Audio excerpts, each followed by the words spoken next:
ان کے روزوں میں تراویح نہیں تھی، ان کے روزوں میں سحر نہیں تھا، ان کے روزے مختصر تھے، اور اللہ تعالیٰ نے اس امت کو رسول اللہ کے طفیل مہینے بھر کے روزے عطا کیے۔ پھر اللہ تعالیٰ نے روزے میں سحر عطا کیا، پھر افطار عطا کیا، پھر قیام اللیل عطا کیا، رات کی نماز جس کو تراویح کہا جاتا ہے۔ اللہ تعالیٰ نے اس امت کو نبی کے طفیل عطا کیا اور بتایا رمضان کا مقصود کیا ہے۔ اللہ کو بھوکا پیاسا رکھنا مقصود نہیں ہے، اللہ کے خزانے بہت وسیع ہیں، اللہ کے خزانے اتنے وسیع ہیں، اللہ پوری دنیا کو کھلا رہے اور قیامت تک کھلائیں گے، اور رتی برابر اللہ کے خزانے میں کوئی کمی نہیں ہوگی۔ اللہ کے خزانے بہت وسیع ہیں، وہ الرزاق ذو القوۃ المتین۔ اللہ فرما رہے ہیں وہ رزاق ہے، وہ دینے والا ہے، وہ خرچ کرنے والا ہے، اور اس کے خرچ کرنے سے اس کے خزانے میں کوئی کمی نہیں ہوتی۔ وما من دابۃ فی الارض الا علی اللہ رزقها، زمین میں جتنے جانور ہیں سب کو روزی اللہ دیتے ہیں، کسی کو بلوں میں دیتے، کسی کو پانی میں دیتے، کسی کو پہاڑوں میں دیتے، کسی کو جنگلوں میں دیتے، کسی کو اللہ تعالیٰ روزی بازاروں میں دیتے، اور کسی کو اللہ کھیت میں روزی دیتے۔ انسانوں کی تو منڈیاں ہیں، ان کی اپنی تجارت گاہیں ہیں، ان کے مال ہیں، شاپنگ ہال ہیں۔ پرندوں کی کوئی تجارت نہیں ہے، صبح خالی پیٹ گھر سے نکلتے ہیں اور بھرے پیٹ گھر واپس آ جاتے ہیں۔ تغدو خماسا وتروح بطانا، حضور نے فرمایا پرندے خالی پیٹ گھر سے نکلتے ہیں اور بھرے پیٹ گھر واپس آ جاتے ہیں، ان کی کوئی تجارت نہیں۔ حضرت موسیٰ علیہ السلام پہاڑ کے پاس سے گزر رہے تھے، اللہ نے فرمایا موسیٰ تمہارے ہاتھ میں کیا ہے؟ حضرت موسیٰ نے کہا عصا ہے۔ حضرت اللہ نے فرمایا موسیٰ عصا اس پہاڑ پہ مارو۔ حضرت موسیٰ نے عصا پہاڑ پہ مارا، پہاڑ پھٹا، اندر سے پتھر نکلا۔ پھر اللہ نے فرمایا موسیٰ پھر اس عصا کو اس پتھر پہ مارو۔ حضرت موسیٰ نے اس عصا کو پتھر پہ مارا، وہ پھٹا، اس میں سے چھوٹا سا پتھر نکلا۔ اللہ نے فرمایا موسیٰ پھر اس چھوٹے سے پتھر پہ عصا مارو۔ اللہ نے حضرت موسیٰ نے عصا مارا، وہ پتھر پھٹا، اس میں سے ایک کیڑا نکلا جس کے منہ میں تازہ درخت کا پتا تھا، تازہ پتا تھا درخت کا۔ کون ہے جو تین تین پتھروں میں ایک کیڑے کو تازہ درخت کا پتا کھلا رہے؟ اللہ کی ذات ہے، اللہ کے پاس خزانے میں کوئی کمی نہیں ہے۔ حضرت سلیمان علیہ السلام کو اللہ تعالیٰ نے بے مثال بادشاہت عطا کی تھی، ایسی بادشاہت نہ آپ سے پہلے کسی کو بادشاہت ملی، نہ آپ کے بعد کسی کو ایسی بادشاہت ملی۔ لوگ انسانوں کے بادشاہ ہوتے ہیں، سرحدوں کے بادشاہ ہوتے ہیں، زمین کے بادشاہ ہوتے ہیں۔ حضرت سلیمان علیہ السلام انسانوں کے بادشاہ، حضرت سلیمان جنات کے بادشاہ، حضرت سلیمان زمین کے بادشاہ تھے، حضرت سلیمان ہوا کے بادشاہ تھے، حضرت سلیمان چرند پرند کے بادشاہ تھے، حضرت سلیمان پوری دنیا کے بادشاہ، چونٹی کے بادشاہ تھے۔ حضرت سلیمان علیہ السلام نے چونٹی سے بات کیا تھا، آپ چونٹیوں کی زبان سمجھتے تھے اور چونٹیوں کی بولی کو سنتے تھے۔ اللہ تعالیٰ نے پوری کائنات کا آپ کو بادشاہ بنایا تھا۔ حضرت سلیمان علیہ السلام نے اللہ سے کہا مولا میں دعوت کرنا چاہتا ہوں، آپ کی مخلوق کی دعوت کرنا چاہتا ہوں، آپ نے مجھے بادشاہ بنایا، میں آپ کی پوری مخلوق کی دعوت کرنا چاہتا ہوں۔ اللہ نے فرمایا سلیمان تم نہیں کر سکتے۔ حضرت سلیمان نے کہا آپ نے مجھے بادشاہ بنایا، پوری دنیا کا بادشاہ بنایا، میں دعوت کر سکتا ہوں، مجھے دعوت کرنے دیجیے۔ اللہ نے فرمایا سلیمان تم دعوت نہیں کر سکتے۔ حضرت سلیمان نے کہا پروردگار مجھے اجازت دیجیے، میں دعوت کرنا چاہتا ہوں۔ حضرت سلیمان نے اصرار کیا، اللہ نے اجازت دیا، کئی مہینوں تک کھانا پکایا گیا، بڑے بڑے جنگلوں میں کھانا پکایا گیا، دیگوں میں کھانا پکایا گیا۔ پکانے والے انسان بھی تھے اور پکانے والے جنات بھی تھے، جن اور انسانوں نے مل کے کھانا بنایا۔ جہاں تک نظر جاتی تھی وہاں تک کھانے کے دیو تھے، کھانا چلا ہوا تھا، کھانا پک گیا۔ کئی مہینوں کے بعد حضرت سلیمان نے کہا بولا کھانا پک گیا، اب میں آپ کی پوری مخلوق کی دعوت کر سکتا ہوں۔ اللہ نے فرمایا سلیمان دعوت کرو اور دعوت شروع کرو۔ حضرت سلیمان نے کہا کہاں سے شروع کرو؟ اللہ نے فرمایا سمندر کی مخلوق سے شروع کرو۔ سمندر کی مخلوق کو حضرت سلیمان نے کہا آج پوری مخلوق کی سلیمان کے پاس دعوت ہے، تم آؤ اور سلیمان کے پاس کھانا کھاؤ۔ حضرت سلیمان نے آواز لگایا تو سمندر سے ایک مچھلی نکلی اور اس نے اپنا منہ کھولا اور کھول کے کہا سلیمان میرے منہ میں کھانا ڈالو۔ حضرت سلیمان نے جنات سے کہا اس کے منہ میں کھانا ڈالو۔ حضرت سلیمان سمجھتے تھے ایک کنٹل کھائے گی، 2 کنٹل کھائے گی، 4-5 کنٹل کھائے گی، اس کا پیٹ بھر جائے گا۔ حضرت سلیمان اس کے منہ میں کھانا ڈالتے تھے، پورے دیگ ختم ہو گئے اور اس کا منہ کھلا کے کھلا رہ گیا۔ حضرت سلیمان سے اس مچھلی نے کہا سلیمان بس ہو گیا، تمہارا کھانا ختم ہو گیا، میرا پیٹ ابھی نہیں بھرا، کھانا ڈالو۔ حضرت سلیمان نے کہا کتنا کھائے گی؟ پورا تو اکیلی نے کھا لیا اور تجھ اکیلی کو پورا دے دیا گیا، اب کھانے کا ایک دانہ نہیں بچا۔ تو مچھلی نے کہا سلیمان تم نے اتنا کھلا کے خوش ہو گئے، سنو میرا رب دن میں 3 مرتبہ اس سے زیادہ کھانا کھلاتا ہے۔ ایک مچھلی کو سلیمان علیہ السلام نہیں کھلا سکے اور دعوت نہیں کر سکے۔ اللہ سلیمان علیہ السلام سے مچھلی نے کہا مجھے اکیلی کو میرا اللہ دن میں 3 مرتبہ اس سے زیادہ کھلاتا ہے۔ تو اللہ کے پاس خزانے ہیں، اللہ بھوکا پیاسا رکھنا نہیں چاہتے۔ رمضان میں اللہ تربیت دینا چاہتے ہیں، رمضان میں ریاض صحت کراتے ہیں، رمضان میں مشق کراتے ہیں۔ اللہ رمضان سے یہ چاہتے ہیں کہ تمہاری زندگی میں تقویٰ آ جائے، پرہیزگاری آ جائے، خدا کا خوف آ جائے اور اللہ کا ڈر تمہاری زندگی میں آ جائے۔ رمضان میں جیسے ہم کوئی نہیں دیکھتا پھر بھی نہیں پیتے، کوئی نہیں دیکھتا پھر بھی نہیں کھاتے، رمضان میں کوئی نہیں دیکھتا پھر بھی ہم اپنی بیوی کے پاس نہیں جاتے، حلال کام نہیں کرتے، تو اللہ فرما رہے جیسے رمضان میں تم رہے ایسے رمضان کے بعد بھی رہو۔ سال کے 11 مہینے تمہارے تقوی میں گزرے، پرہیزگاری میں گزرے، خدا کے خوف میں تمہارے سال کے 11 مہینے گزرے اور پوری زندگی تمہاری اس میں گزرے۔ ایک بزرگ فرماتے تھے روزہ صرف رمضان میں نہیں ہے، ایک روزہ رمضان کا ہے اور ایک روزہ پوری زندگی کا ہے۔ رمضان کا روزہ سحر سے شروع ہوتا ہے اور افطار پہ ختم ہو جاتا ہے۔ رمضان کا روزہ سحر سے شروع ہوتا ہے، افطار پہ ختم ہوتا ہے، اور زندگی کا روزہ بالغ ہونے کے بعد شروع ہوتا ہے اور موت پہ جا کے ختم ہوتا ہے۔ رمضان کا روزہ یہ ہے تم کھانے سے بچو، رمضان کا روزہ یہ ہے تم پینے سے بچو، رمضان کا روزہ یہ ہے تم ناجائز خواہش پوری کرنے سے بچو، یہ رمضان کا روزہ ہے۔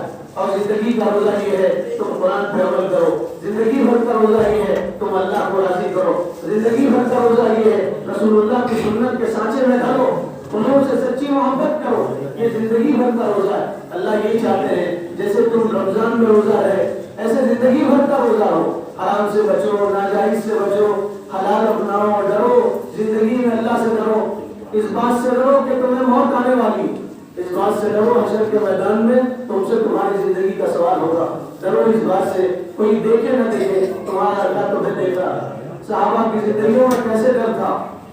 حضرت ابوبکر رضی اللہ عنہ خلیفہ ہیں مسلمانوں کے، امیر ہیں مسلمانوں کے، حضور نے جیتے جی حضرت ابوبکر کو جنت کی خوشخبری سنایا اور یوں کہا تھا ابوبکر فی الجنہ، ابوبکر تو جنت میں ہوں۔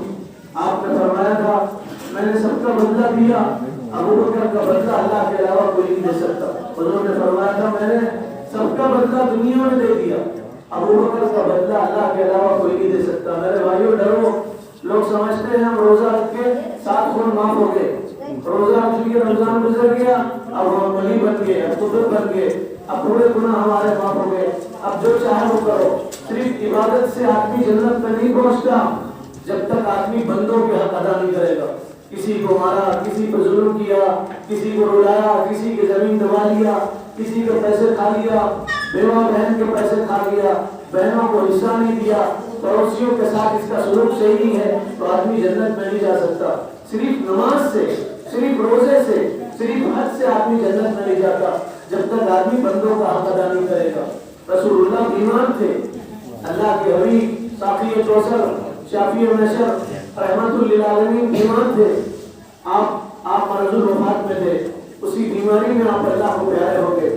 آپ بیمار تھے، مسجد میں چل کے نہیں آ سکتے تھے، آپ کے بدن میں انتہائی درجے کی کمزوری تھی، آپ پہ بخار چڑھا ہوا تھا، ٹمپریچر بڑھا ہوا تھا۔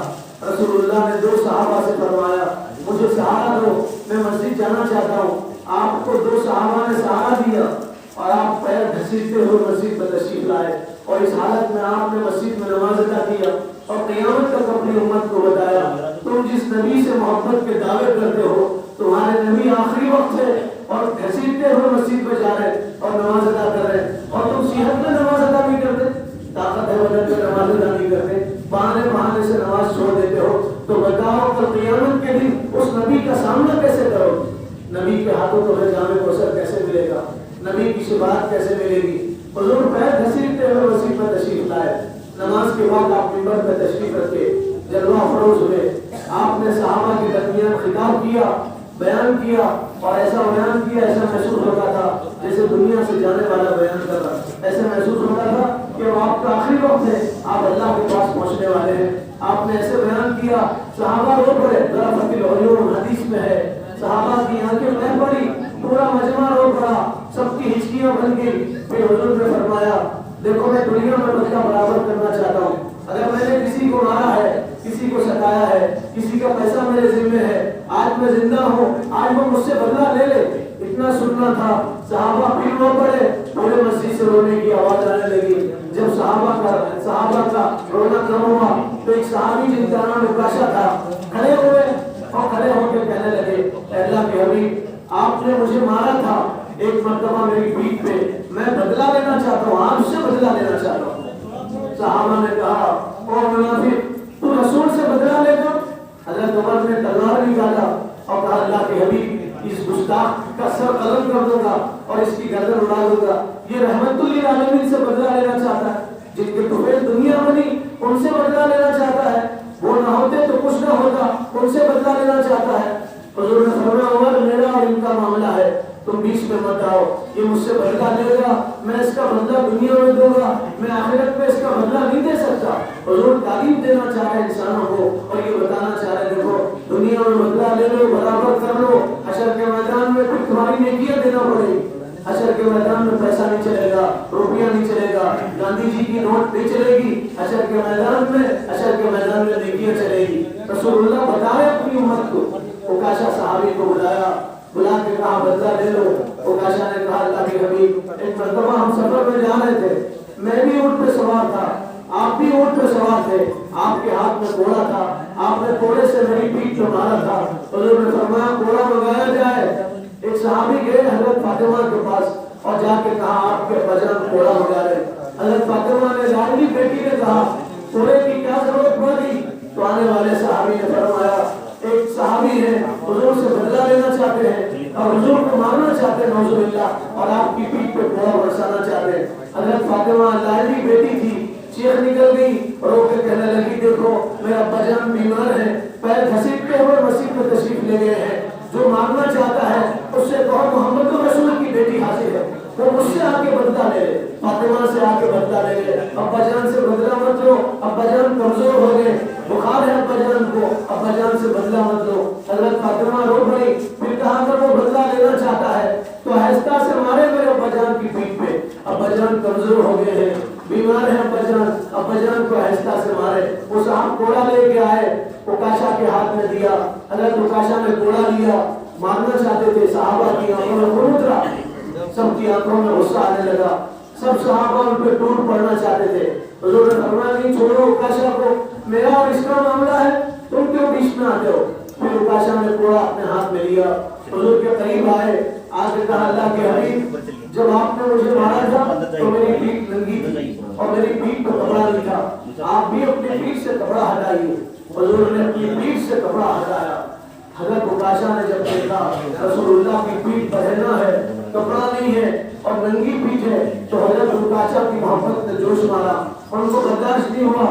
حضرت عکاشہ دوڑ کے گئے, حضور کی پیٹھ پہ بہت ہی مہر نبوت, اس کو جا کے چومنے لگے بے اختیار اور رو کے کہتے اللہ کے حبیب میں آپ سے بدلہ لے سکتا تھا, میں تو اس مہر نبوت کو چومنا چاہتا تھا, میں تو اس مہر کو بوسہ لینا چاہتا تھا.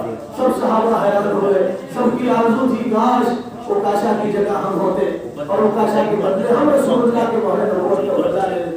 ہم یہ سمجھتے ہیں روزوں سے نجات پائیں گے نہیں, نبی نے جاتے جاتے بتا دیا دنیا میں بدلہ دے دو, آخرت کا بدلہ بڑا سخت ہوگا, اللہ حساب دیں گے کیا بدلہ دے سکو گے. تو میں یہ عرض کر رہا تھا حضرت ابوبکر صدیق رضی اللہ تعالیٰ عنہ جن کے بارے میں سرکار نے فرمایا میں نے سب کا بدلہ دیا, ابوبکر کا بدلہ تو اللہ تعالیٰ دے گے. وہ ابوبکر دنیا سے جا رہے ہیں, آخری وقت ہے, ہر آدمی کو دنیا سے جانے سے پہلے پتا چل جاتا ہے اس کا آخری وقت ہے. اللہ ڈھیل دیتے, مہلت دیتے, بتا کے اللہ چاہتے ہیں اب تو توبہ کر لے, اب تو معافی مانگ, اب تو اللہ کے سامنے گر گیا, اب تو عاجز بن جا. اللہ کو اپنے بندوں سے بے پناہ پیار ہے اور بہت محبت ہے, اس لیے میرے بھائیو اللہ نے رمضان دیا, رمضان کا یہ جمعۃ الوداع دیا, رمضان کی مبارک ساعتیں دی. اللہ چاہتے کبھی تو میرا بندہ آ کے توبہ کرے, کبھی تو معافی مانگے. مرنا ہے سب کو میرے بھائیو, موت آئے گی, جیسے رمضان گزر گیا ایسے زندگی گزر جائے گی. جیسے رمضان ختم ہوا ایسے زندگی ختم ہو جائے گی. جیسے رمضان کی تھوڑی گھڑیاں باقی ہیں ایسے زندگی کی کچھ گھڑیاں باقی ہیں. پتہ نہیں پھر رمضان ملے نہ ملے, پتہ نہیں پھر رمضان ہم پائیں نہ پائیں, پتہ نہیں پھر رمضان کا جمعۃ الوداع ملے نہ ملے. آخری جمعہ ہے میرے بھائیوں, پھر رمضان کی رونقیں, سحری کی رونق اور افطار کی رونقیں ملے نہ ملے. اس لیے اس رمضان کو آخری رمضان سمجھے اپنی زندگی کا, اور یہ یقین جانے کہ ہمیں مرنا ہے اور مرنے کی تیاری کریں.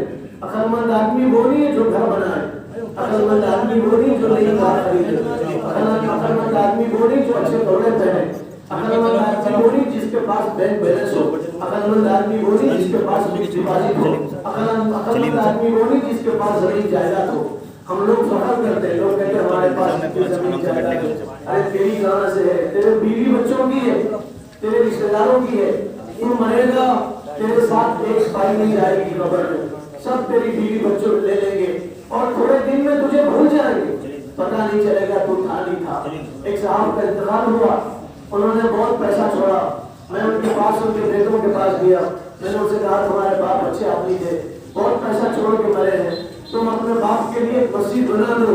تو ایک بیٹا کھڑے رہ کے کہنے لگا باپ کا پیسہ نہیں, پیسہ ہمارا ہے, آپ کو بولنے کی ضرورت نہیں ہے, کہاں پیسہ لگانا ہے, کہاں خرچ کرنا ہے. 1 سال ہو گیا ان کا انتقال ہوئے, ان کے بچے شرابی اور کبابی بن گئے اور جوا کھیل رہے اور باپ کے پیسوں سے عیاشی کر رہے. مال ہمارا نہیں ہے, مال ہماری اولاد کا ہے, رہنے والے رشتے داروں کا مال ہے, زندہ لوگوں کا مال ہے. مرنے کے بعد 2 گز کفن کے ٹکڑوں میں لپیٹ کے قبر کے حوالے کر دیا جائے گا. حضور نے فرمایا تو کہتا ہے میرا مال, تیرا مال وہ ہے جو تو کھا کے ختم کر دے, تیرا مال وہ ہے جو تو پہن کے پھاڑ دے, تیرا مال وہ ہے جو تو اللہ کے راستے میں صدقہ خیرات کر دے, وہ تیرا مال ہے.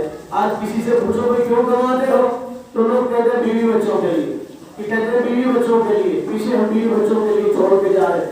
ایک بزرگ نے لکھا ہے, نادان ہے وہ آدمی دنیا کا سب سے بڑا پاگل ہے جو دوسروں کی دنیا بنانے کے لیے اپنی آخرت برباد کرتا ہے. دوسروں کی دنیا بنانے میں اپنی آخرت گزارنا اس سے بڑا پاگل کوئی. تو ہم سب کو مرنا ہے. حضرت ابوبکر دنیا سے جا رہے ہیں, آخری وقت ہے, زمین پہ لیٹے ہیں, 63 سال سے زیادہ آپ کی عمر ہے. حضرت عائشہ صدیقہ آپ کی بیٹی آپ کے پاس آئی. حضرت عائشہ کے ہاتھ میں نیا کپڑا تھا. حضرت ابوبکر کو ہوش آ رہا تھا, بے ہوش ہو رہے تھے. ہوش آیا, بیٹی سے پوچھا بیٹی یہ تمہارے ہاتھ میں کیا ہے؟ تو بیٹی نے کہا بجن میں آپ کے لیے نیا کفن منگوائی ہوں, میں آپ کے لیے نیا کفن لے کے آئی ہوں. تو حضرت ابوبکر کی چیخ نکلی اور اس کو فرمایا بیٹی وعدہ کر یہ جو نیا کفن ہے, نیا کپڑا ہے, تو اس کو کسی بیوہ کو دے دے گی, وہ بیوہ اس کو اپنا دوپٹہ بنا لے گی. کسی یتیم کو دے دے گی, یتیم اس کو اپنا کپڑا بنائے گا, تو مجھے نئے کفن میں نہیں کفنائے گی, وعدہ کر. بیٹی نے وعدہ کیا اور کہا بجان ہم وعدہ کرتے ہیں آپ کو نئے کفن میں نہیں کفنایا جائے گا. بے ہوش ہو گئے. پھر ہوش آیا, پھر بیٹی سے کہا بیٹی ہاتھ آگے بڑھاؤ. بیٹی نے ہاتھ آگے بڑھایا تو فرمایا بیٹی وعدہ کرو مجھے پرانے کپڑے میں کفن دو گے. پھر کہا بیٹی بتاؤ رسول اللہ دنیا سے رخصت ہوئے تھے تو آپ کے بدن میں نیا کپڑا تھا, پرانا کپڑا تھا. تو حضرت عائشہ رو پڑی, کہنے لگی رسول اللہ دنیا سے رخصت ہوئے تو آپ کے بدن میں جو کپڑا تھا اس میں 12 پیمنٹ لگے ہوئے تھے, 12 ٹکڑے لگے ہوئے تھے آپ کے کپڑے میں. حضرت ابوبکر رو پڑے, کہا اگر میں نیا کپڑا پہن کے جاؤں گا تو میں رسول اللہ کو کیا بتاؤں گا؟ حضور مجھ سے کہیں گے ابوبکر ہمیں تو کفن نہیں ملا, ہم پرانے کپڑے میں آ گئے, 12 پیمنٹ لگے کپڑے تھے, تو رسول اللہ مجھ سے پوچھیں گے تو میں کیا جواب دوں گا؟ کہا بیٹی وعدہ کرو یہ کفن تم غریبوں میں بانٹ دو گے اور تقسیم کر دو گے. بے ہوش ہو گئے. پھر ہوش آیا, ہوش آنے کے بعد اپنی بیٹی سے کہنے لگے بیٹی کل حشر کے میدان میں اللہ نیا کپڑا نہیں دیکھیں گے, کفن نہیں دیکھیں گے, اللہ حشر کے میدان میں امان دیکھیں گے. اللہ حشر کے میدان میں یہ دیکھیں گے تمہیں رمضان دیا گیا تھا, رمضان میں تم کتنے نیک عمل کر دیا ہے, شہر میں کتنی دعائیں کر دیا ہے, افطار میں اللہ کو کیسے منا کے آئے, رمضان میں کیسے روزے رکھ کے آئے, تمہیں زندگی دی گئی تھی, زندگی میں کتنی عبادت تم کر کے آئے. رمضان اسی لیے ملا تھا کہ زندگی میں تقویٰ پیدا ہو جائے, اللہ کا ڈر پیدا ہو جائے, نرم بستر چھوڑنا ہے, گرم گھر چھوڑنا ہے, دولت اوپر کے اوپر رہ جائے گی, کفن کے کپڑوں میں لپٹ کے قبر کے حوالے کر دیا جائے گا. ابراہیم ابن ادھم اپنے زمانے کے بہت بڑے بزرگ گزرے, حضرت ابراہیم ابن ادھم رحمۃ اللہ علیہ, ان کے بارے میں لکھا حضرت ابراہیم ابن ادھم کے بارے میں, بڑے بادشاہ تھے ابراہیم ابن ادھم, بہت بڑے بادشاہ تھے حضرت ابراہیم ابن ادھم. بادشاہ میں چور تھے، نشہ، دولت کا نشہ، عہدے کا نشہ، بادشاہت کا نشہ، حکومت کا نشہ، یہ وہ نشے ہیں جو اترنے کا نام نہیں لیتے۔ ابراہیم ابن ادھم کو نشہ تھا، بادشاہت کا نشہ۔ بادشاہ اپنے کام سے فارغ ہوئے اور اپنے قیام گاہ میں اور آرام گاہ میں آئے، ایک لونڈی جو ان کے بستر کو صاف کرتی تھی، پنکھا جھلتی تھی، اس لونڈی نے دیکھا، بستر بچھایا، بستر کو صاف کیا۔ بادشاہ آنے سے پہلے سوچا یہ نرم بستر ہے، بادشاہ روزانہ اس پہ سوتے ہیں، آج میں سو کے دیکھوں کہ دیکھیں بستر پہ نیند کیسے آتی ہے۔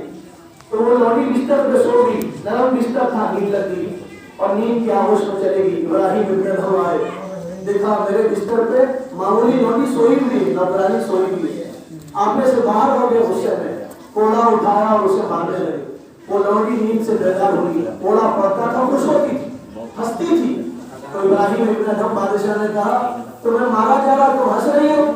تو اس لونڈی نے ہنستے ہنستے کہا نہیں میرا ہنسنے کا وقت ہے۔ بادشاہ نے پوچھا کیوں ہنس رہی ہو؟ تو کہا میں ایک مرتبہ بستر پہ سوئی تھی، ایک مرتبہ کے سونے کا یہ وبال ہے، تم تو کتنے سال سے اس بستر پہ سو رہے ہو، سوچو اللہ کے پاس تمہیں کیسے عذاب دیا جائے گا۔ ابراہیم ابن ادھم کے دل کی دنیا بدل گئی، توبہ کیا اور اسی وقت بادشاہت کو چھوڑ کے نکل گئے اور وہیں ہونے اس کے بعد ان کا انتقال ہوا۔ حضرت عمر رضی اللہ تعالیٰ عنہ نے ایک لشکر روانہ کیا تھا، آذربائیجان روانہ کیا، ایک لشکر بھیجا تھا، آذربائیجان لشکر بھیجا تھا۔ حضرت عمر رضی اللہ تعالیٰ عنہ نے لشکر کے امیر تھے، عتبہ بن فرقد لشکر کے امیر تھے۔ لشکر گیا آذربائیجان، مسلمانوں کو فتح ہوا، مسلمانوں کی جیت ہوئی اور مسلمانوں نے جنگ جیتا۔ خوشی میں حضرت عتبہ بن فرقد نے ایک میٹھا تیار کیا کھجور سے، گھی سے، اور تیار کر کے اپنا غلام، اس کا نام سلیم تھا، اس کے ہاتھ سے مدینہ بھیجا اور کہا یہ میٹھا ہے، حضرت عمر کو دے کے آؤ۔ حضرت عمر کے پاس میٹھا پہنچا، حضرت عمر کے پاس میٹھا آیا، حضرت عمر نے کشت سے کپڑا ہٹایا، میٹھا دیکھا، حضرت عمر ہم اور آپ ہوتے تو خوش ہوتے۔ حضرت عمر نے میٹھا دیکھا، میٹھا اٹھایا، منہ میں ڈالا، میٹھا بہت لذیذ تھا، کہنے لگے ان ھذا لطیب العذب، ارے یہ تو بہت میٹھا ہے، بہت اچھا ہے، بہت لذیذ ہے۔ پھر حضرت عمر نے کھانا روک کے فرمایا یہ بتاؤ یہ سب مسلمانوں کو دیا جا رہا، یہ صرف عمر کو دیا جا رہا؟ تو لوگوں نے کہا کہ یہ آپ کے لیے اسپیشل بھیجا گیا، آپ کے لیے تیار کیا گیا، ہم اور آپ ہوتے تو خوش ہوتے۔ حضرت عمر کی چیخ نکل گئی، فرمایا حشر کے میدان میں اللہ مجھ سے پوچھیں گے اتنے لوگ بھوکے مر رہے تھے اور تم اچھا میٹھا کھا کے آ گئے تھے تو میں اللہ کو کیا جواب دوں گا؟ اور وہ جا کے عتبہ سے کہو یہ مال نہ اس کے باپ کا ہے، نہ اس کی ماں کا ہے، نہ اس کا مال ہے، بیت المال کا مال ہے، پورے مسلمانوں کا مال۔ آج ہم کس کس کا مال حرام کر دیتے ہیں، کس کس کا مال ہضم کر لیتے ہیں، پھر بھی ہم سوچتے ہیں جنت ہمارا نانی کا ایمان خانہ ہے اور ہم جنت میں پہنچیں گے۔ نہیں بھائیو، زندگی میں تقویٰ آ جائے، خدا کا خوف آ جائے اور ڈر آ جائے۔ رمضان کا مقصود یہی ہے کہ ہماری زندگی میں اللہ کا ڈر پیدا ہو جائے۔ حضرت ابو بکر رضی اللہ تعالیٰ عنہ بیمار ہیں، آپ نے پانی مانگا، غلام شربت لے کے آیا، آپ نے شربت پیا، زمین پر رکھا، گھونٹ پی کے اور رونے لگے اور ایسا ہوتے تھے جیسے آپ کی جان نکل جائے گی۔ جب ہوش آیا کسی نے کہا پانی کی جگہ شربت پیش کیا گیا تھا، رونے کی کیا بات؟ تو حضرت عمر، حضرت ابو بکر رونے لگے اور کہنے لگے میں ایک مرتبہ حضور کے ساتھ تھا، تمہیں نہیں معلوم، ہم مدینے کی گلیوں سے گزر رہے، آقا میرے آگے تھے رحمت للعالمین، میں حضور کے پیچھے تھا، حضور کوئی پیر اٹھاتے تو میں اس پہ اپنا پیر رکھتا، رسول اللہ کے پیر مبارک پہ میں اپنا پیر رکھتا۔ کتنے خوش نصیب حضرت ابو بکر، حضور کا ساتھ نصیب ہوا دنیا میں بھی اور پھر قبر میں بھی حضور کا ساتھ نصیب ہوا۔ حضرت ابو بکر پورے صحابہ میں سب سے زیادہ قریب حضور کے تھے، سب سے زیادہ قریب حضور کے تھے۔ غار ثور میں حضور کے گود میں، ابو بکر کے گود میں حضور سر رکھ کے سوئے رضی اللہ تعالیٰ عنہ۔ حضور کے قریب سب سے زیادہ حضرت ابو بکر تھے۔ حضرت ابو بکر فرماتے میں جہاں حضور پیر رکھتے میں بھی پیر رکھتا۔ اچانک رسول اللہ رک گئے اور کسی چیز کو اپنے سے ہٹانے لگے۔ میں نے کہا اللہ کے حبیب کیا چیز ہے جس کو آپ ہٹا رہے؟ کوئی چیز تو نظر نہیں آ رہی۔ کچھ دیر کے بعد حضور نے فرمایا ابو بکر تمہیں نظر نہیں آ رہا تھا، مجھے نظر آ رہا تھا۔ دنیا میرے پاس آئی تھی، دنیا میرے پاس آئی تھی، میری آخرت کو جاننے کے لیے آئی تھی، دنیا بن سنور کے آئی تھی، خوبصورت بن کے آئی تھی اور دنیا میری آخرت کو برباد کرنا چاہی تھی۔ میں نے دنیا کو بھگا دیا۔ جاتے جاتے دنیا نے کہا تم تو نبی تھے بچ گئے، تم تو اللہ کے حبیب سے بچ گئے, خدا کے لاڈلے سے بچ گئے, تمہارے بعد تمہاری امت نہیں بچے گی, دنیا کے فتنے میں مبتلا ہوگی. آج دنیا کی ہوس میں رمضان کی عبادتیں لذتیں یاد نہیں, دنیا کی ہوس میں, کپڑوں کی ہوس میں, جوتوں کی ہوس میں, بچوں کے شاپنگ کی ہوس میں رمضان کی لذتیں اور رمضان کی حلاوتیں ہمیں یاد نہیں دی. حضرت ابوبکر نے فرمایا, حضور نے کہا تھا تم تو بچ گئے, تمہارے بعد تمہاری امت نہیں بچے گی. پھر رسول اللہ نے فرمایا میں شربت نہیں پی سکتا, کہ ایسا تو نہیں ہے دنیا میرے پاس آ گئی ہو میری آخرت برباد کرنے کے لیے. تو میرے بھائیو زندگی مختصر ہے. رمضان اللہ کا مبارک مہینہ تھا, روشت ہو رہا ہے, کوئی مہمان ہمارے گھر آتا ہے جس کو ہم چاہتے ہیں, جس سے محبت ہوتی ہے, اس کے جانے پہ خوشی نہیں ہوتی, اس کے جانے پہ افسوس ہوتا ہے, غم ہوتا ہے. آج کیسے مسلمان رمضان جا رہا ہے, صحابہ روتے تھے, آج ہم رمضان جا رہے ہیں ہم خوش ہو رہے ہیں. رمضان جانے پہ خوشی نہیں منانا ہے, رمضان جانے پر غم منانا ہے, غم کرنا ہے. اللہ کا مہمان آیا تھا, ہم نے اس کی جیسے قدر کرنا تھا نہیں, جیسے اکرام کرنا تھا نہیں کر سکے, جیسے اعزاز کرنا تھا ہم نہیں کر سکے. ہمارے استاد ہمیں پڑھانے والے ہمارے پاس آتے ہیں, جب وہ جاتے ہیں ہماری آنکھوں میں آنسو آتے ہیں. ہم ان سے کہتے ہیں آپ آئے تھے, ہمارے استاد تھے, آپ کا ہم پہ بہت بڑا احسان تھا, جیسی آپ کی قدر کرنا تھا ہم نہیں کر سکے. استاد دنیا کا استاد, اس کو ہم کہتے ہیں جیسے قدر کرنا تھا نہیں کر سکے. استاد کے جانے پہ افسوس ہوتا ہے. ماں باپ ہمارے گھر آتے ہیں, میں ہر مرتبہ ہم اپنے ماں باپ کو کہتے ہیں تھوڑے دن اور رک جاتے, آج ایک دن رک جاتے. جب ماں باپ جانے لگتے ہیں تو عجیب کیفیت ہوتی ہے, ہم کہتے ہیں کیوں جا رہے ہیں, تھوڑے دن اور رک جاؤ. ماں باپ کے جانے پہ افسوس ہوتا ہے, استاد کے جانے پہ افسوس ہوتا ہے. مگر کتنے ہمارے دل پتھر سے زیادہ سخت ہو گئے. رمضان جانے پہ ہمیں افسوس نہیں ہو رہا, رمضان ہم سے ودا ہو رہا. پچھلا رمضان آخری سے آتے ہیں, آخری جمعہ ہے رمضان کی, کچھ دن بچے ہیں رمضان کے. رمضان کے جانے پہ افسوس ہو. اور رمضان ملا تھا آخرت کی تیاری کے لیے. کس نے کہا مسلمانوں کو رمضان عید کی تیاری کے لیے ملا تھا؟ رمضان عید کی تیاری کے لیے نہیں ملا تھا, رمضان آخرت کی تیاری کے لیے ملا تھا. آپ پڑھو سیرت رسول اللہ کی, عید کا دن ہے, رسول اللہ بھوکے گھر آئے. اما جان حضرت عائشہ سے پوچھا, عائشہ کھانے کی کوئی چیز ہے؟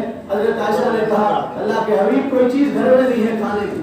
حضور بھوکے مسجد میں گئے, آپ نے اپنی پیشانی کو اللہ کے بارگاہ میں چھپایا اور رو کے کہنے لگے پروردگار عائشہ بھوکی ہے, میں بھوکا ہوں, حسنین بھوکے ہیں, فاطمہ بھوکے ہیں, عید کا دن ہے, پورا مدینہ خوشیوں میں ڈوبا ہوا ہے. آج گھر میں کچھ بھیج دے, آج اپنے فضل سے بھیج دے. آپ مسجد سے گھر آئے, پوچھا عائشہ کچھ ملا, کہیں سے کچھ آیا؟ کہا اللہ کے حبیب کچھ نہیں آیا. پھر حضور مسجد میں گئے عید کے لیے, پھر رو کے کہنے لگے اے سارے خزانوں کے مالک, اے روزی دینے والے پروردگار, اپنے رسول کو روزی دے دے. عید کے دن عائشہ بھوکی ہے, گھرانے چولہے ٹھنڈے پڑے ہیں. پھر آپ گھر گئے, پھر پوچھا عائشہ کھانے کے لیے کچھ آیا؟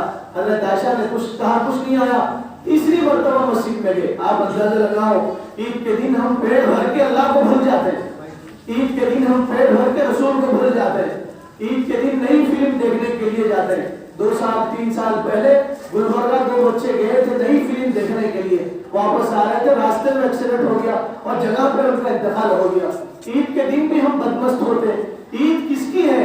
عید اس کی ہے جو عید کے دن اللہ کو یاد کرے. ایک بزرگ سے پوچھا گیا عید کس کی ہے, تو فرمایا عید تو اس وقت ہوگی جب دید ہوگی, عید اس وقت ہوگی جب دید ہوگی. پوچھا کس کی دید ہوگی؟ کہا محبوب کی دید ہوگی, اللہ کی دید ہوگی, اللہ کے رسول کی دید ہوگی. عید تو اس دن ہوگی. مومن کی عید اس دن ہے جب مومن اللہ کو راضی کرے. کپڑے پہننے کا نام عید نہیں ہے, شیر خورما کھانے کا نام عید نہیں ہے, بچوں کو نئے کپڑے پہنا کے خوش ہونے کا نام عید نہیں ہے. عید تو اس کی ہے جو رب کو راضی کرے, عید تو اس کی ہے جس کے اللہ اس سے راضی ہو جائے, عید تو اس کی جو اللہ کی بڑائی بیان کرے, عید تو اس کی ہے جو دوسروں کو خوش کرے, اس کی عید ہے. حضور تیسری مرتبہ گھر آئے, پوچھا عائشہ کچھ آیا؟ کہاں عثمان غنی آئے تھے اور حضرت عثمان غلہ دے گئے اور اناج دے گئے. رسول اللہ سجدے میں گر گئے, فرمایا عائشہ عثمان نہیں دیے, اللہ نے دیا ہے اور اللہ نے پہنچایا ہے اور عثمان کو ذریعہ بنایا. پھر آپ نے اپنے ہاتھ اٹھائے اور اٹھا کے فرمایا مولا میں عثمان سے خوش ہوں, تو بھی عثمان سے خوش ہو جا. میں عثمان سے خوش ہوں, تو بھی عثمان سے خوش ہو جا. میں عثمان سے راضی ہوں, تو بھی عثمان سے راضی ہو جا. عید کے دن ہمارے آقا رحمت للعالمین سرکار دو عالم بھوکے ہیں, کھانے کی کوئی چیز گھر میں نہیں ہے، 3 مرتبہ آپ نماز پڑھ رہے ہیں اور اللہ سے مدد مانگ رہے ہیں۔ ہم عید کے دن پیٹ بھر کے اللہ رسول کو یاد نہیں کرتے۔ عید کے دن عید نئے کپڑے پہننے کا نام نہیں ہے، عید تو مہینے بھر کے روزے رکھنے کا نام ہے۔ پرانے کپڑے پہن کے عید کرنے میں آدمی شرماتا ہے، مگر معاف کیجیے ہم کس قدر ذلیل ہو گئے۔ روزہ رکھ کے عید کرتے ہوئے ہمیں شرم نہیں آتی، روزہ نہیں رکھ کے، روزہ چھوڑ کے عید کرتے ہوئے ہمیں شرم نہیں آتی۔ کتنے لوگ ہیں روزہ چھوڑے اور عید میں خوش ہیں کہ ہماری عید ہوگی نہیں، عید تو اس کی جو ہم کو راضی کرے، اور میرے بھائیو عید اس کی جو دوسروں کو خوش کرے۔ ہم خود کھا کے خوش ہوتے ہیں، خود پہن کے خوش ہوتے ہیں، نہیں، حضور کی سیرت پڑھو، عید تو اس کی ہے جو دوسروں کو خوش کرے۔ کتنے غریب ہیں جو دانے دانے کو محتاج ہیں، کتنے غریب ہیں کئی دن گزر جاتے ہیں ان کے گھر میں چولہا نہیں جلتا، یتیم ہے جن کا باپ نہیں ہے۔ ہم اپنے بچوں کے لیے کپڑے لا رہے ہیں، یتیم دیکھ کے رو رہے ہیں، ماں سے پوچھ رہے ہیں امی ان کے ابو تو کپڑے لا رہے ہیں، ہمارے ابو کب آئیں گے؟ ماں کہتی ہے بیٹے تمہارے ابو ایسی جگہ چلے گئے جہاں جانے کے بعد کوئی واپس نہیں آتا۔ ماں بچوں کو کلیجے سے لگا کے روتی ہے۔ میں کچھ دن پہلے گاؤں میں گیا تھا، ایک عورت آئی 3 بچیوں کو لے کے اور آ کے کہنے لگی میرا شوہر چلا گیا، میری یہ تیسری شادی تھی، تینوں شوہروں کا انتقال ہو گیا اور یہ میری 3 بچیاں ہیں، نہ مجھے کپڑے ہیں عید کے لیے، نہ بچیوں کے پاس کپڑے ہیں عید کے لیے۔ وہ رونے لگی اور کہنے لگی نہ میرے پاس کپڑے ہیں نہ میری بچیوں کے پاس کپڑے ہیں۔ ایسے کتنے غریب ہیں، ہم پہن کے خوش ہو رہے ہیں اور غریبوں کے کلیجوں پہ چھریاں چل جا رہی، یتیموں کی آنکھوں سے آنسو نکل رہے ہیں، بیوہ کے راتوں میں نیند نہیں آ رہی، بیوہ کو راتوں میں نیند نہیں آ رہی۔ کل اللہ پوچھیں گے تو کیا جواب دیں گے؟ اللہ پوچھیں گے تم تو خوش ہو گئے عید کے دن، کتنے لوگ عید کے دن روتے رہے، ان کے پاس کھانے کی کوئی چیز نہیں تھی، تو ہم کیا جواب دیں؟ میرے بھائیو عید اس کی ہے جو دوسروں کو خوش کرے۔ رمضان جا رہا ہے، توبہ استغفار کرے، خوب صدقہ خیرات کرے، خوب غریبوں کی مدد کرے، خوب یتیموں کی مدد کرے، خوب بیواؤں کی مدد کرے۔ جب قیامت کے دن جو روزے نامکمل ہوں گے، ادھورے ہوں گے، اللہ صدقہ خیرات سے ان روزوں کو پورا کرے، صدقہ خیرات سے اللہ تعالیٰ ان روزوں کو پورا کریں گے۔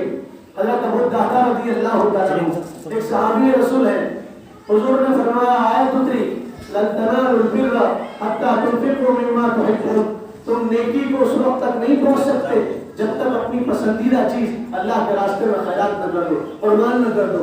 ابو الدرداء ایک صحابی تھے، ان کا باغ تھا، 600 درخت تھے کھجور کے، میٹھے پانی کا چشمہ تھا، رسول اللہ اس باغ میں جاتے تھے، آرام کرتے تھے، چشمے میں بیٹھتے تھے، وضو کرتے تھے، اس باغ کے کنویں کا پانی میٹھا تھا، حضور پانی منگواتے تھے، پیتے تھے۔ صحابہ ابو الدرداء سے کہتے تھے ابو الدرداء تم کتنے خوش نصیب ہو، رسول اللہ تمہارے باغ میں آتے ہیں، تمہارے باغ میں آرام کرتے ہیں، تمہارے باغ کا پانی پیتے ہیں۔ حضرت ابو الدرداء خوش ہوتے تھے، قرآن کی آیت اتری اپنی محبوب چیز اللہ کے نام پر قربان کرو۔ ابو الدرداء فجر کے بعد آئے اور آ کے کہنے لگے اللہ کی حبیب میری پوری دنیا میرا باغ ہے، پورا سرمایہ میرا باغ ہے، پوری دولت اور پوری پونجی میرا باغ ہے، اے اللہ کے حبیب میں وہ باغ آپ کو نذرانہ دینا چاہتا ہوں، آپ کے قدموں میں نثار کرنا چاہتا ہوں، میں وہ باغ آپ کو ہدیہ دینا چاہتا ہوں، آپ مدینے کے غریبوں میں اور بیواؤں میں اس کو تقسیم کر دو۔ حضور خوش ہو گئے، رسول اللہ نے دعائیں دیا، ابو الدرداء اپنے باغ کے پاس آئے، بیوی کو آواز دینے لگے، کہنے لگے باہر آ جاؤ۔ بیوی نے کہا کیوں آئے؟ کہا میں نے یہ باغ رسول اللہ کو ہدیہ دے دیا ہے، مدینے کے غریبوں کو ہدیہ دیا اور وقف کر دیا ہے، باہر آ جاؤ۔ تو بیوی نے کہا تم اندر آؤ، ضروری سامان تو لے لیں گے باغ سے، بچے ہیں بچوں کو کون اٹھائے گا، تم اندر آؤ۔ تو ابو الدرداء نے فرمایا میں نے جس کو ایک مرتبہ اللہ کے لیے دیا، اب اس میں جاتے ہوئے میرے پیروں میں ڈگمگاہٹ ہوتی ہے، اس میں جاتے ہوئے مجھے شرم آتی ہے، جس چیز کو میں نے اللہ کے لیے دیا ہے اب اس میں داخل نہیں ہو سکتا۔ پھر بیوی سے کہا سن میں نے باغ بھی دیا اور باغ کا پورا سامان بھی دیا، ایک ہفتہ لینے کی ضرورت نہیں ہے، جن کپڑوں میں تو ہے ان کپڑوں میں بچوں کو لے اور باہر آ جا، باغ کے ساتھ میں نے پورا سامان حضور کو دے دیا۔ پھر جب ان کی بیوی باہر آئی تو ابو الدرداء نے کہا سن جس اللہ نے باغ دیا تھا آئندہ وہ اللہ اور دے گا، مزید دے گا، خرچ کرنے سے اللہ مال بڑھاتے ہیں، مال میں کمی نہیں ہوتی۔ جذبہ تھا صحابہ کا، معلوم تھا دینے سے اللہ اور دیتے ہیں، ہمارا معاملہ یہ ہے ہم گن گن کے دیتے ہیں۔ حضور نے فرمایا تھا تم گن کے دو گے اللہ بھی گن کے دے۔ رمضان خرچ کرنے کا مہینہ، مواسات کا مہینہ، دو چیزیں رمضان میں اگر آپ کے دل میں پیدا نہیں ہوئی تو سمجھو آپ کے روزے قبول نہیں، آپ کی تراویح قبول نہیں، آپ کا قرآن کی تلاوت کرنا قبول نہیں۔ علماء نے لکھا دو چیزیں، غریب کو دیکھ کے دل میں اگر کسک پیدا نہیں ہوئی اور غریب کو دیکھ کے آپ کا دل نرم نہیں ہوا تو سمجھو رمضان آپ کا قبول نہیں ہوا. اور دوسرا رمضان میں تقویٰ پیدا نہیں ہوا, ڈر پیدا نہیں ہوا, خدا کا خوف پیدا نہیں ہوا تو سمجھو رمضان آپ کا قبول نہیں ہوا. دعا کیجیے اللہ تعالیٰ یہ دونوں چیزیں ہماری زندگی میں داخل کرے, اور دعا کیجیے اللہ کا مہمان ہم سے رخصت ہو رہا ہے, اس مہمان کو روتے ہوئے رخصت کریں, غم کے ساتھ رخصت کریں, دل کے طرف کے ساتھ ہم اس مہمان کو رخصت کریں. ہم دعا کرتے ہیں اللہ رمضان کی ہماری ٹوٹی پھوٹی عبادتوں کو قبول کرے.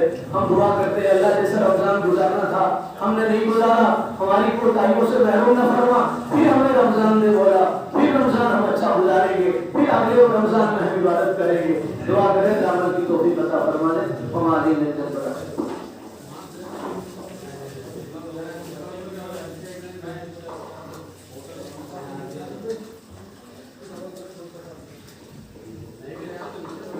جو رات ادا نہیں کی ہو ان سے گزارش ہو سمجھنے رہنے ان شاء اللہ بہت استعمال کریے.